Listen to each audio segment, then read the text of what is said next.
Dear Elon President Connie book, it's my 633rd day homeless for the second time. And there's a lot to do in San Francisco this morning. Just can't wait though.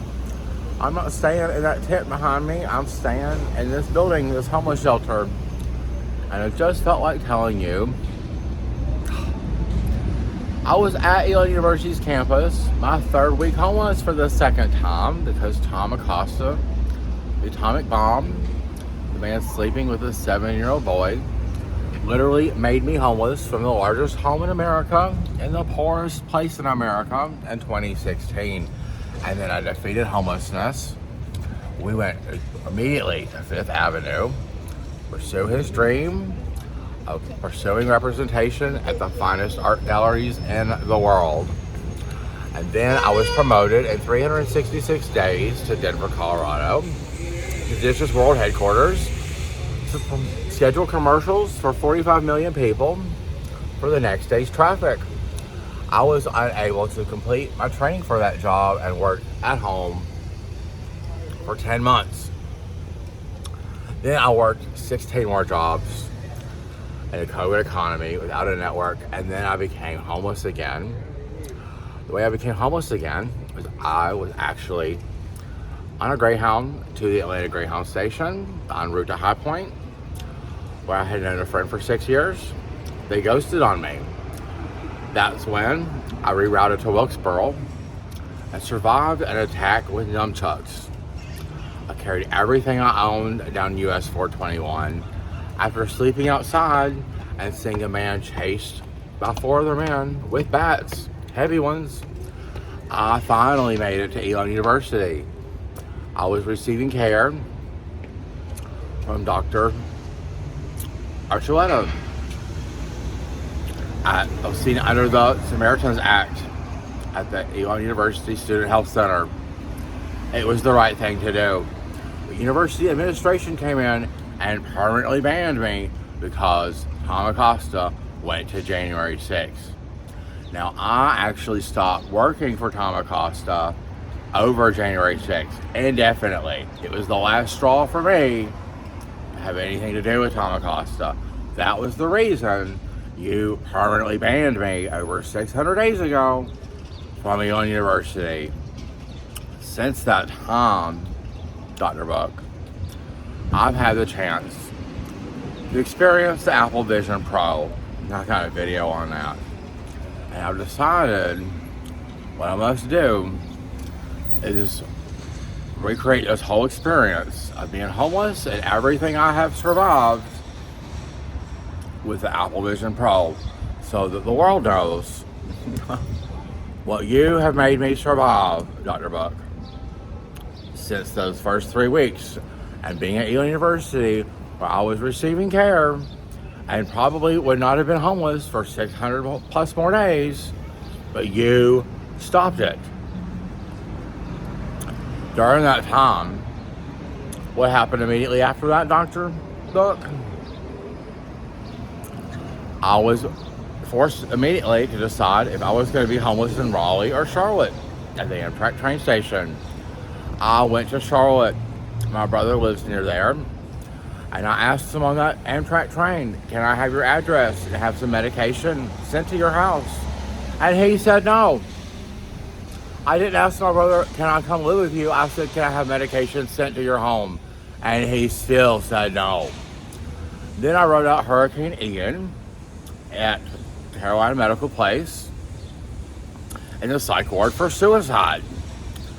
After that, the hospital got me a bus ticket back to Denver. When I got to Denver, I put my backpack down and gave someone a hug. Someone was willing to pick me up and help save my life, since Elon University never did. When I put the backpack down, that was the first of 10 times I lost my social security card, birth certificate, and driver's license, the documents essential to go back to work.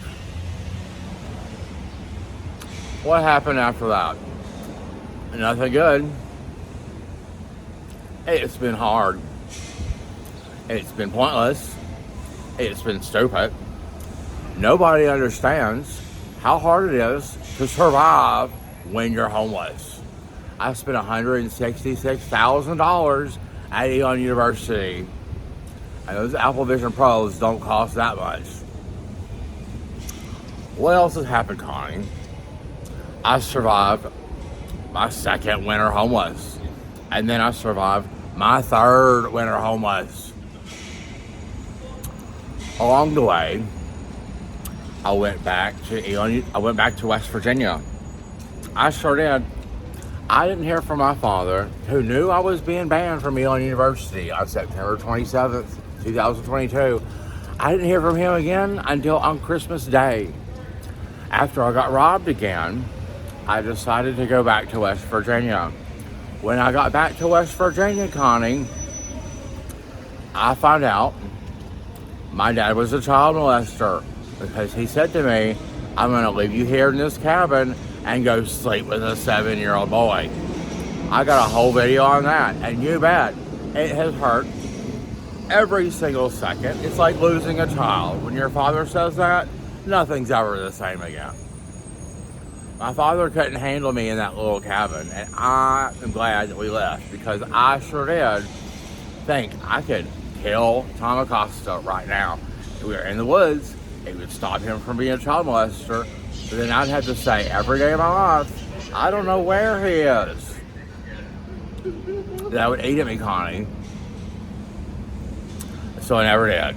But he took me to his 6,000 square foot residence, which was for sale, where he doesn't have a bank account, where the mortgage is all caught up for the first time, where there was like a red flag factory, where my mother's headboard was there, of the only bed I was ever conceived in. That was there. And there was a painting of my dad of himself, and a giant hole in the same room. There were leaks all over the place. There was no running water for 3 weeks in that house. There was so much heartbreak, honey. Oh, it doesn't end there. Not at all. I got back to Denver, but I only got back to Denver after surviving an interstate kidnapping. The way that happened, Connie, I was at Taco Bell. They were getting ready to close. I had to make alternate arrangements for somewhere to stay. And I just found someone online that I had already seen 3 times before, 8 years ago. And he said, I'll help you, but I have this crazy new boyfriend. And I was like, I just need somewhere to stay, like a floor. I was in an interstate kidnapping. I was beat, and I was left for dead in Ohio. I didn't have a jacket. I didn't have a wallet. I didn't have a phone. I had to walk back, literally step by step, to West Virginia with bloody feet. When I got to West Virginia, eventually I checked into the hospital for hypothermia to report the kidnapping. Guess what they did? They gave me 3 sheets on depression and sent me on my way. So there I was with my left and right foot again. Eventually, I made it back to Denver. I made it back to Denver, Colorado, and back to the man of my dreams. A homeless U.S. veteran who is still alive, still homeless today. Eventually, Connie, after surviving another physical assault, I'm being very brief in this video.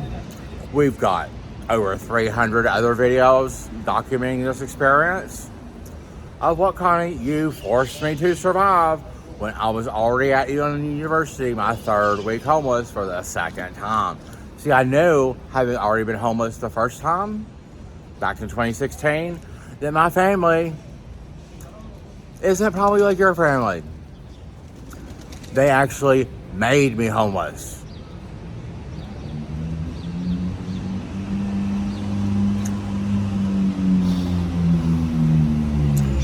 Is it sinking into you yet, Connie, how bad of a mistake it was when a graduate of Elon University comes to Elon University to have their life saved? probably in the way that like Anne Frank's father would have came to his university to have his family's life saved. That's pretty much what I was doing. And you banned me, took me off campus. You stopped Dr. Archuleta from doing the right thing. Colin Donahue hasn't been any help. But all that happened. Eventually, Connie, I finally found a way to get to work at 7-Eleven. I still have the shirt. Guess what happened over at 7-Eleven? I carried everything I owned to work multiple times, not knowing where I would be staying when I got off work.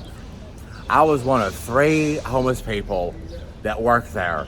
I was the best. They were willing to work with me. They were like, please keep coming in. We know it's hard. We know you don't have anywhere to stay. If you need to stay in the office till you figure something out, you can. It's heartbreaking, Connie, having been a #1 in the country communications person, having been a WVU project director, being awarded and laid off in this same month. But Connie, at 7-Eleven, I was clocking out one day, going back to somewhere where I knew I could stay. I was this close to defeating homelessness. I was so close, Connie. I was excited. I was checking out places that I could live at, and I was reconnected with the man of my dreams. The only man I've loved for 4 years. He was excited too. He was excited because I knew I was going to offer him housing. He did too. We were finally going to defeat homelessness and move on with our lives. The man I was going to see, who said I could stay there as I clocked out, suddenly said, you can't stay there. I'm not sleeping with the married man I usually sleep with. I'm sleeping with somebody random because I can.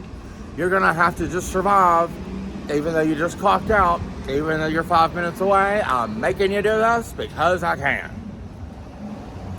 Guess what, Connie? Me and the man of my dreams never burned his house down. He immediately went to Arizona. I immediately went to California. That's why I'm in San Francisco now on my 633rd day homeless. In Colorado, I had 6 case managers who were supposed to help find me housing.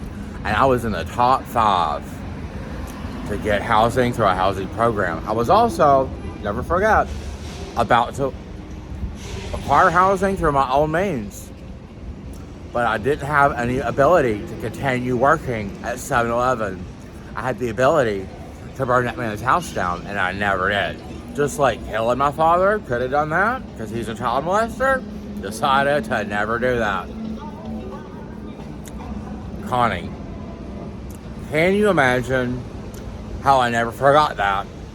How I won't be forgetting it today or tomorrow. And guess what? The man of my dreams, who's the only person I'd ever marry. And somebody like that is the only way I would ever let this go, Connie, because if it's someone I'm in love with who says, why don't you just let it go, Nate? That's the only way I would. Guess what his opinion of all of this is? Kind of like George W. Bush with terrorists. Smoke them out of their holes, Nate. That's his current view on this. So, what can you do? Because I'm not going to stop. I have a cousin, Elizabeth Marshall, who recently said to me, you had enough time to not be homeless. She's the only one of her sisters that's not already divorced, doesn't already have kids, is at a 38% likelihood for being homeless. I'm gay, so I have a 60% all-time likelihood of being homeless. I've already been homeless. I've already defeated it. And now it's my 633rd day homeless. I'm 16 times more likely to die, but I'm not dead yet. And neither is YouTube. And those videos that are already there, Connie, never go away. So, what can you do? Seriously, what can you do? Have I mentioned yet? My dad's a child molester. He's still uncaught. I cannot find a qualified adult in the entire state. In all 58,000 square miles of West Virginia, no adults available. The retired superintendent, the county commissioner, the governor, maybe you heard, Governor Jim Justice, governs with his dog's butthole at numerous state-sponsored events, like at the state legislature. That's who's running West Virginia. Senator Joe Manchin and Governor Jim Justice do have a close, weird, personal affiliation with my dad. When I was kidnapped, I lost my phone. They took it. I don't have my dad's contact information. And so I've been going to like the retired superintendent, the county commissioner. The county commissioner said, I'm so sorry to hear about this, Nathan. His name's Cecil Patterson. Cecil Patterson said, I'm so sorry to hear about this, Nathan. Have you contacted the authorities? So we got people like Cecil, and then we got people like you, Connie. What can you do? What would you do if you were me right now?